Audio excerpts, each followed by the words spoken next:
Imagine chegar em casa e ver seu filho de 5 anos, vestido de médico, brincando com a faxineira deitada no chão. Agora, imagine que esse é o primeiro momento em 6 meses que ele age como criança normal. E que você está prestes a destruir tudo por causa de uma mentira. Essa é a história de Fernando Almeida. E do maior erro da vida dele. Fernando era bilionário, dono da Med Brasil, uma das maiores indústrias farmacêuticas do país. Mansão no Morumbi, helicóptero particular, conta bancária com mais zeros que você consegue contar.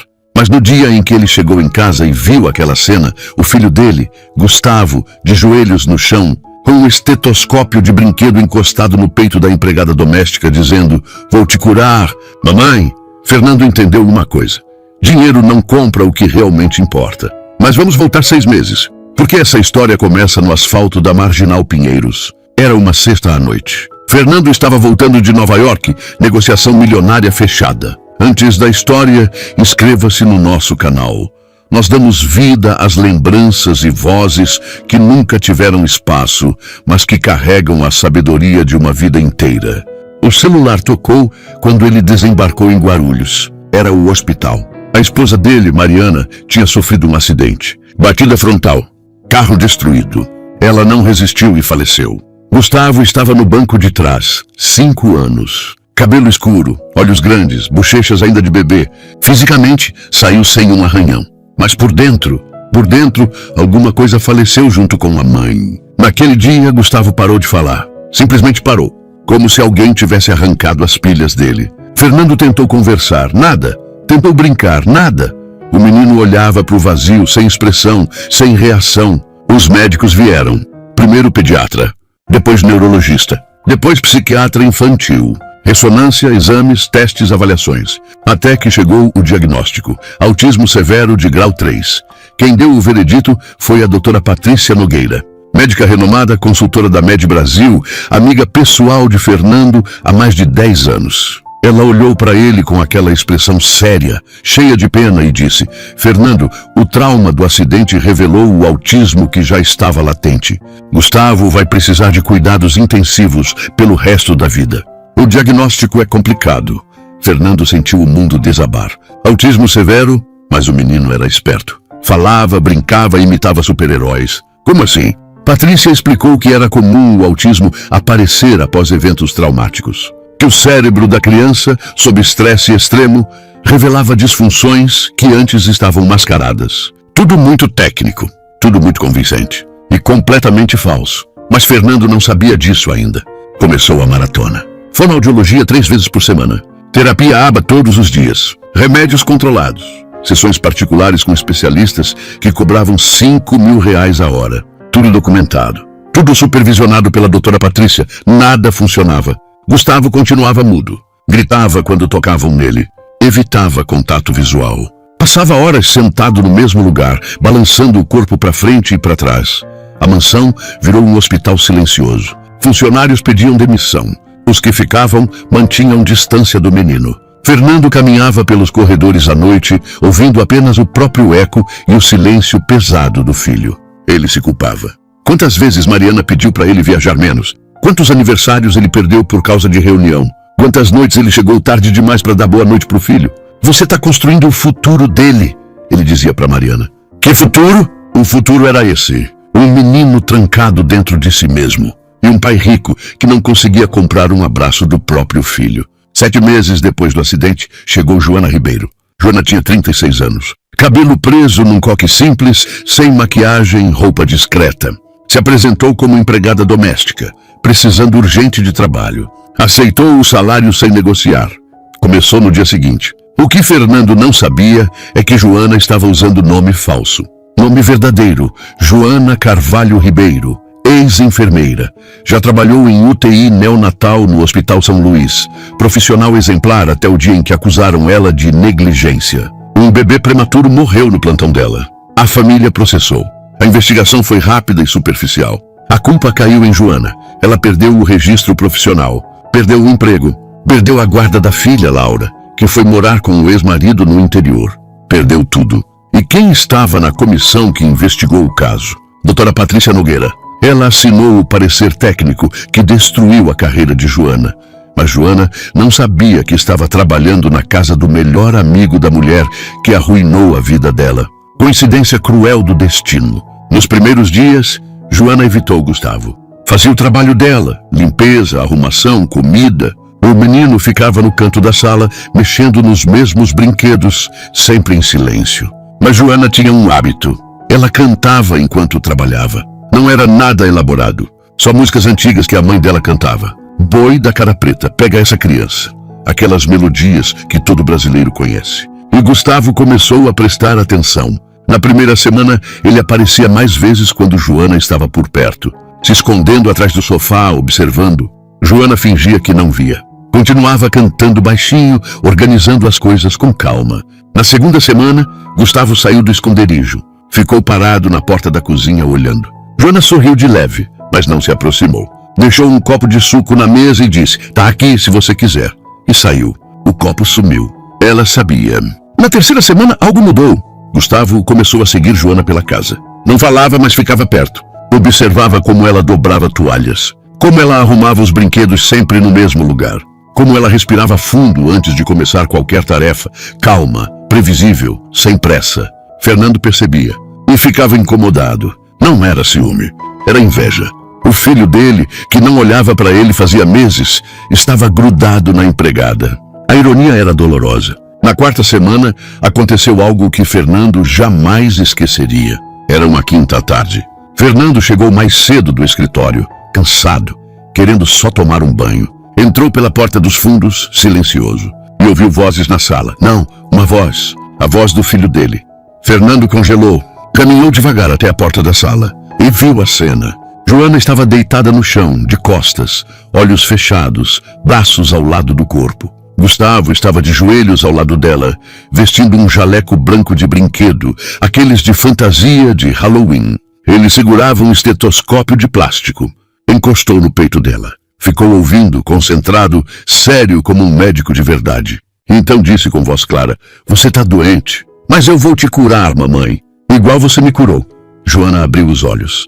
Encheram de lágrima na hora. Ela segurou a mão do menino. E Gustavo não se afastou. Não gritou. Ficou ali, segurando a mão dela, olhando nos olhos dela. Fernando sentiu o peito apertar. Alegria, tristeza, raiva, alívio, tudo junto. O filho dele tinha falado. Pela primeira vez em 7 meses. Mas não com ele. Com a empregada. Fernando recuou devagar, sem fazer barulho. Subiu para o escritório. Fechou a porta. E chorou. Chorou de raiva. Chorou de alívio. Chorou de culpa. Depois pensou. Quem era aquela mulher? Por que o filho dele reagiu assim com ela? Tinha algo errado. Tinha que ter. Na manhã seguinte, Fernando contratou um investigador particular. Em 48 horas tinha tudo. Nome verdadeiro, histórico profissional, processo judicial, perda do registro, perda da guarda da filha. E o pior, o nome da médica que tinha assinado o parecer contra ela, doutora Patrícia Nogueira. Fernando ligou para Patrícia. Ela veio no mesmo dia. Entrou na mansão com aquela postura confiante, ar de superioridade, e foi direto ao ponto.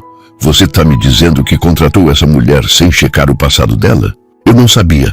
Fernando, ela matou um bebê por negligência. Perdeu o direito de trabalhar na área médica. E agora está cuidando do seu filho. Você entende o risco? Mas o Gustavo falou, Patrícia. Pela primeira vez. Com ela? E você acha que isso é bom? Patrícia cruzou os braços. Ela pode estar manipulando ele. Criando dependência emocional. É perigoso. Eu já vi casos assim. Fernando hesitou. Patrícia continuou. Olha, eu entendo que você está desesperado. Mas não mistura as coisas. Ela não é terapeuta. Ela é empregada. E não confiável. Se algo acontecer com o Gustavo, a responsabilidade é sua. Fernando sentiu o medo apertar. E tomou a decisão que quase destruiu tudo. Decidiu demitir Joana. Mas não imediatamente. Ia esperar o momento certo. Ia fazer com cuidado. Só que Joana percebeu a mudança. Fernando começou a vigiá-la. A fazer perguntas. A olhar com desconfiança. Ela sabia que tinha pouco tempo. Foi aí que ela encontrou o relatório. Não foi por acaso.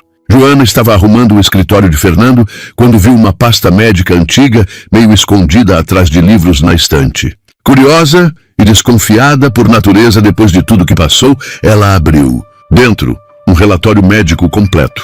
Assinado pelo Dr. Marcelo Santos. Data: 3 meses após o acidente de Gustavo. O diagnóstico era claro: transtorno do processamento sensorial associado a trauma psicológico agudo, não autismo. O relatório explicava tudo. A criança estava tendo dificuldade extrema de processar estímulos externos por causa do choque emocional.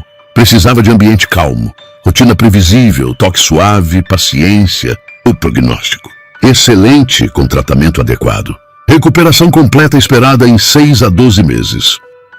E havia uma anotação manuscrita no canto: enviar para revisão doutora Patrícia Nogueira, Med Brasil.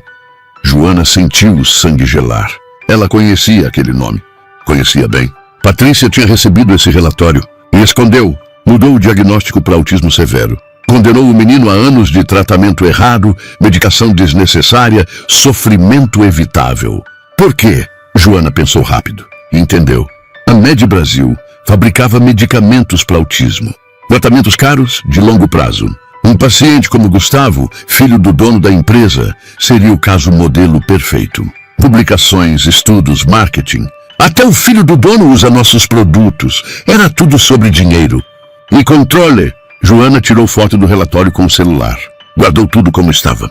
E foi procurar Fernando. Ela o encontrou no escritório mexendo no computador. Bateu na porta. Senhor Fernando, preciso falar com o senhor. Ele olhou para ela frio. Sobre o quê? Sobre o Gustavo. Sobre o diagnóstico dele. E sobre a mentira que estão vendendo para o senhor. Fernando ficou tenso. Como é que é? Joana mostrou a foto do relatório. Fernando pegou o celular dela, ampliou a imagem, leu. Leu de novo.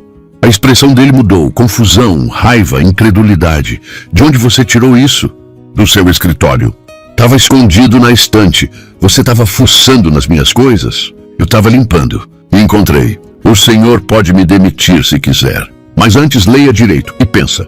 Esse relatório foi enviado para a doutora Patrícia e ela mudou o diagnóstico. Fernando pegou o telefone. Ligou para o Dr. Marcelo Santos. Demorou, mas conseguiu falar com ele. O médico confirmou tudo. Eu mandei aquele relatório completo para a doutora Patrícia Nogueira da Med Brasil. Ela disse que ia revisar com a equipe multidisciplinar e encaminhar o protocolo de tratamento para o senhor. Nunca mais ouvi falar do caso. Achei estranho, mas ela é a especialista. Fernando desligou. Ficou em silêncio. Joana esperou. Por que você está me mostrando isso? Ele perguntou voz baixa. Porque eu sei o que é ser acusada de algo que você não fez. E perder tudo por causa de uma mentira. Joana olhou nos olhos dele. E porque aquele menino ali não merece sofrer por causa de ganância. Nenhuma criança merece. Fernando sentou na cadeira. Passou as mãos no rosto. E disse, nós vamos resolver isso. Agora. Eles viajaram. Fernando, Joana e Gustavo. Foram de carro até Belo Horizonte, onde o Dr. Marcelo Santos trabalhava numa clínica especializada. 6 horas de estrada. No meio do caminho, num posto perto de São José dos Campos, Gustavo teve uma crise. Começou a gritar, bater a cabeça no vidro sem parar. Fernando tentou acalmá-lo. Não conseguiu. Joana entrou no banco de trás, abraçou o menino por trás, firme, mas suave, e começou a cantar. A mesma música antiga, baixinho, no ouvido dele. Boi da cara preta, pega essa criança. Gustavo foi se acalmando aos poucos. Parou de gritar. Encostou a cabeça no braço dela e dormiu. Fernando olhava pelo retrovisor e entendeu. Não era sobre medicina, era sobre presença, sobre constância, sobre amor sem pressa. O Dr. Marcelo os recebeu na clínica. Examinou Gustavo de novo. Fez testes sensoriais, avaliações comportamentais, conversou com ele. 2 horas depois confirmou. Esse menino nunca teve autismo severo. Ele tem transtorno sensorial e trauma emocional. Com o tratamento correto, que deveria ter começado há meses, ele vai se recuperar totalmente. Fernando sentiu a raiva explodir. Anos de sofrimento, dinheiro desperdiçado, remédios que fizeram mais mal que bem. Tudo por causa de uma mentira. Por que ela faria isso? O Dr. Marcelo suspirou. Não sei, mas já vi casos parecidos. Diagnósticos errados mantêm pacientes dependentes. Tratamentos caros, medicamentos contínuos. Para algumas pessoas, isso é lucrativo. Na volta para São Paulo, Fernando estava diferente, mais calmo, mais determinado. Ia confrontar Patrícia, ia expor a verdade. Mas Patrícia se antecipou. 2 dias depois, começaram a aparecer matérias na imprensa.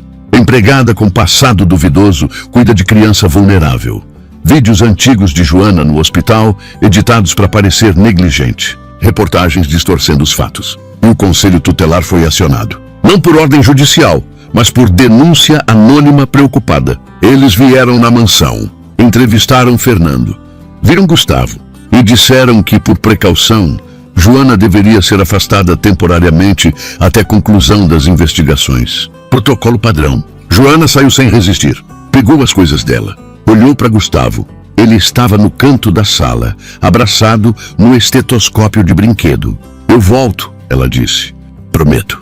Gustavo não respondeu, só olhou com aqueles olhos grandes, assustados. Naquela noite, ele gritou sem parar. Joana! Joana! Volta. Primeira vez que ele falava o nome dela, e era para chamar de volta. Fernando não dormiu. 3 dias depois, Gustavo parou de comer. Voltou a bater a cabeça na parede. Pior do que antes. Muito pior. Fernando entendeu. Tinha que agir rápido. Contratou os melhores advogados de São Paulo. Reuniu especialistas forenses para analisar documentos. Peritos grafotécnicos. Auditores médicos. E começou a investigar Patrícia por conta própria. O que encontraram foi devastador. Patrícia tinha um histórico. Vários diagnósticos questionáveis. Sempre de doenças crônicas. Sempre de tratamentos longos e caros. Sempre envolvendo produtos da Med Brasil. Ela recebia comissões disfarçadas como consultorias técnicas. Encontraram e-mails, mensagens, contratos, tudo documentado. E mais, Joana não tinha sido negligente. O bebê que morreu tinha uma má formação cardíaca congênita não detectada. A autópsia confirmou. Mas Patrícia, na comissão de investigação, omitiu essa informação. Jogou a culpa em Joana. Por quê? Porque Joana tinha questionado publicamente os protocolos de medicação neonatal da Med Brasil. Tinha ameaçado o negócio.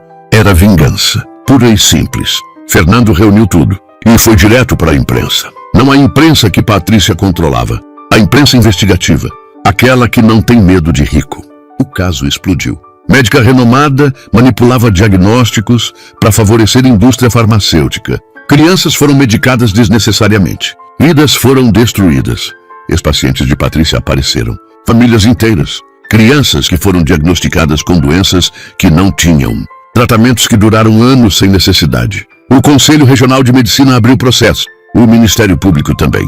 A Med Brasil, para se proteger, demitiu Patrícia imediatamente e abriu investigação interna.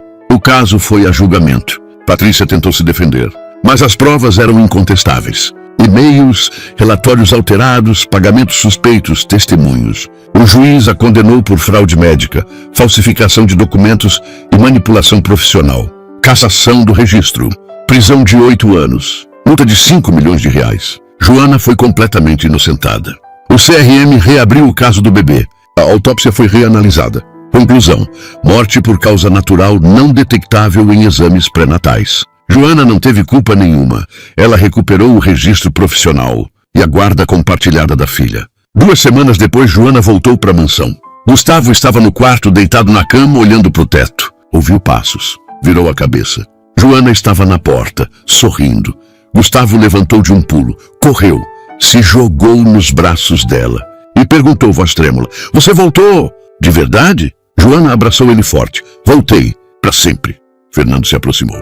Abraçou os dois. E pela primeira vez em quase 1 ano, sentiu que tinha uma família de verdade. Eles criaram a Fundação Almeida Ribeiro, dedicada a investigar diagnósticos médicos suspeitos, garantir práticas éticas em pediatria, ajudar famílias vítimas de fraude médica. Joana reencontrou a filha, Laura. Foi devagar.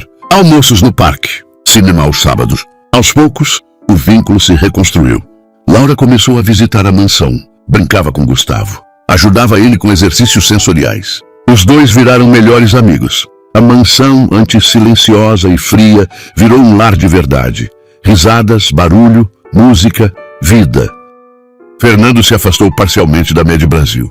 Passou a presidência para o sócio. Dedicou-se à fundação, à família, a estar presente de verdade. Joana, agora respeitada e segura, voltou a exercer a enfermagem, mas de forma diferente. Focada em crianças com trauma, em famílias destruídas por mentiras médicas. Alguns anos depois, aconteceu a gala anual da fundação. Médicos, pais, advogados, jornalistas, todo mundo ali. E no meio do evento, Gustavo subiu no palco. Ele tinha 14 anos agora. Alto, magro, cabelo ainda bagunçado. Segurava o estetoscópio de brinquedo. Aquele mesmo. A plateia ficou em silêncio. Gustavo pegou o microfone, respirou fundo, olhou para Joana e disse: quando eu tinha 5 anos eu parei de falar. Porque o mundo doía demais. Porque eu não entendia por que minha mãe tinha ido embora. Porque ninguém me escutava de verdade. Até que veio uma mulher, uma empregada, que não tentou me consertar. Só ficou do meu lado, cantando baixinho, esperando eu estar pronto. Ela me curou, não com remédio, não com terapia, com presença, com paciência, com amor. Esta é minha segunda mãe, Joana Ribeiro. E ela me ensinou que curar não é sobre protocolo, é sobre estar ali, sempre. O público explodiu em aplausos. De pé, chorando, Fernando e Joana se entreolharam. Olhos cheios d'água, sorrisos verdadeiros. O menino que um dia viveu no silêncio agora falava com o mundo inteiro. 10 anos depois, Gustavo é médico pediatra especializado em trauma infantil. Joana é diretora clínica da Fundação Almeida Ribeiro. Laura é psicóloga e coordena os programas de apoio familiar. Fernando, aposentado, dedica-se integralmente aos projetos sociais. A família se reúne todo domingo para almoçar na mansão. Gustavo conta casos dos pacientes. Joana ri, lembrando o começo de tudo. Antes de dormir, Gustavo ainda deixa um copo de suco na cozinha, no mesmo lugar onde Joana deixava para ele anos atrás. A casa fica em silêncio, mas é um silêncio cheio de vida, paz e amor verdadeiro. Se você chegou até aqui, se inscreve no canal. Comenta aí embaixo de qual cidade você é e me conta. Você conhece alguém que passou por diagnóstico médico errado? Já viu uma história parecida? Compartilha esse vídeo com alguém que precisa ouvir que nem tudo que os médicos falam é palavra final. E que às vezes a cura está onde a gente menos espera.